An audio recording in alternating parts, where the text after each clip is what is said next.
Hey, what's going on there, Dice Rolls? Paul here, and I'll be your DM for a while. Welcome to or welcome back to 30 Day Dungeon, where I try to draw 30 dungeons in 30 days. And today is day number 17. Happy to tell you that I am staying hydrated, taking my vitamins. I do a little bit of exercise, get ready, maybe some deep breaths, and I am back at it. And I'd like to go ahead and say thank you to my subscribers. That would be you, maybe. If you're a subscriber, thank you for being here. I've kind of gone through all my recent subscribers, and so I'll just thank you. If you're a subscriber, thank you for being a subscriber. And if you're not a subscriber, well, I would like to offer you the opportunity to be one. You can hit the like and subscribe button, and you'll get videos like this. Well, not always creating dungeons. Sometimes you'll get a review. Sometimes you'll get a new resource I've created. Sometimes I'll be talking about my zines here that I create every month. It could be a collection of things. So hang around. You'll get good DM tips where I teach you how to run epic games at your table and answer any questions you might have. Now, listen, this is a code word, stairs. And starting from day 4, I started including these code words. Say, Paul, why do you have code words for these videos? Well, if you collect these code words, like I said, going back to day 4, you can submit them to me after all these videos are done. And you can win one of these books here that I have featured, you're looking at right now. You can choose which book you would like. If I pull your name out of the hat, 'cause that's what I'm going to do. You submit all the words to me, all the code words, and then I'll put your name in a little basket. I'll spin it around. I'll pull out a name, and you will win that book of your choice, of course. And I apologize to all my international viewers. Sorry, it's going to be for the United States only, because of the shipping thing. So I want to let you know that these dungeons that I'm creating, I'm up to 17 right now, I will flesh out these dungeons in future videos, and that's where it's going to go right here. I'm going to go ahead on the other side of the page. I'm going to make these dungeons into an adventure and maybe put them into my Crit Happen zines, and you'll be able to view those if you'd like to view those. If you become a member, you get total access to those. You'll get things like the zine. You'll get these videos where I'm creating fleshing out the dungeons. Sometimes I'll do live streams, those kind of things. So if you're interested in those kind of things, you can go ahead and become a member. The other reason that I'm trying to do this, I'm looking to inspire folks. I'm looking to say, you know what? If I can do it, you can do it. Maybe you're thinking, Paul, I don't know if I can do it. I don't know if can sit down and do this. Well, you know what? Sure you can. You do have to give up something. I mean, I do give up something to do this. I give up watching, Netflix, or I give up sometimes just doing other things. I can't squeeze everything into one day, but I find this to be a very fruitful activity because at the end of it, I will be able to look back and say, hey, I have created something here. I have a collection of dungeons that I can work on throughout the year and put them out into the world, and maybe somebody might be interested in purchasing them down the line. Now, you don't have to do it like that. That's just my plan. You can just do it for creativity's sake, to explore what you could possibly do over a period of a week or 3 days. You don't have to do it for 13 days like me, like a crazy person. Just try it for one day. Give it a shot. Just sit down and doodle a little bit. And you can watch my videos and go, oh, listen, it doesn't have to be perfect looking. Clearly, none of Paul's stuff is perfect looking. My stuff doesn't have to be perfect looking either. So go ahead and give it a shot. And maybe some of you have already gotten started. And if you have gotten started and you're just kind of doodling around, if I inspired you in any way, leave me some comments below and let me know that you were inspired and you started doing it and maybe you're enjoying it. So let me tell you how this dungeon building is going to work.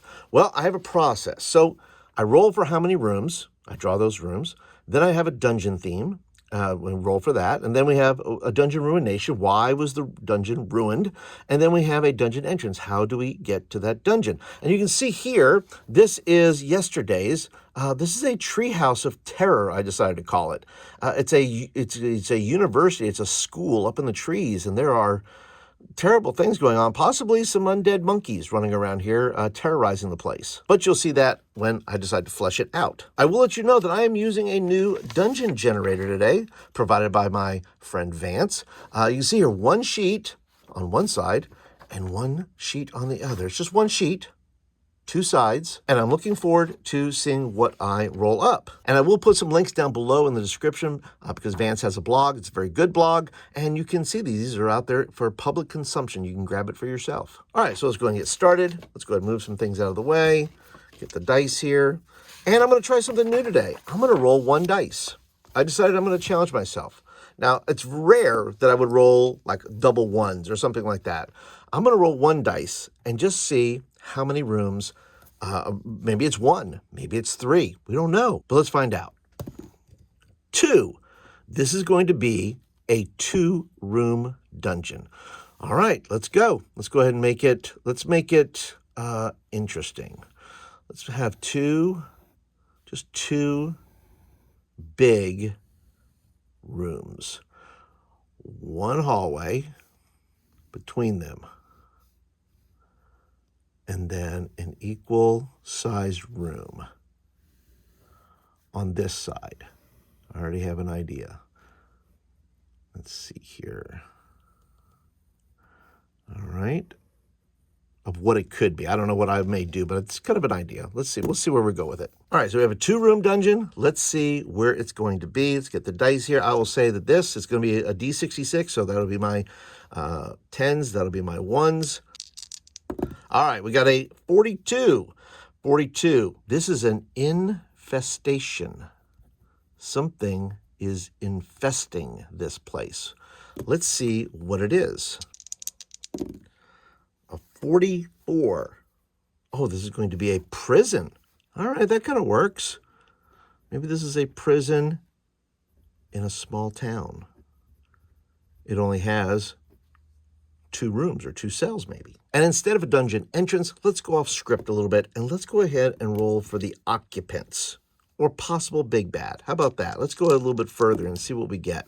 How about a 13? Okay, this is going to be some sort of deity or angel or avatar. Let's put that in there. So I'm going to go ahead and say that this is probably maybe a processing area, and this could be the actual jail. Yeah, so there we go. 2 rooms, it's a prison in a small town, and it has a deity of some kind, an angel, an avatar, guarding it for whatever reason. We'll just have to wait and see. But that's it for today, guys. Two rooms, boom, done. So listen, if you're interested in some of my other dungeons, I'm going to put some videos up here. You can check out those videos for the past 16 days, or you can check out about my Hex Crawl of Horror, which, by the way, I have finished issue number 6 of Crit Happens. It is another faction called the Corrupted, and I'm going to put out a video very, very soon explaining what it is and how you can use it in your Hex Crawl. But that's it for today, everybody. Thank you so much for joining. Thanks for being a part today. Leave me some comments down below. What do you think about this? What would you do with this prison? Maybe the deity is actually in prison. Okay, that's enough for now. I can't do any more. All right, we'll see you guys day 18. Have a good one, everybody.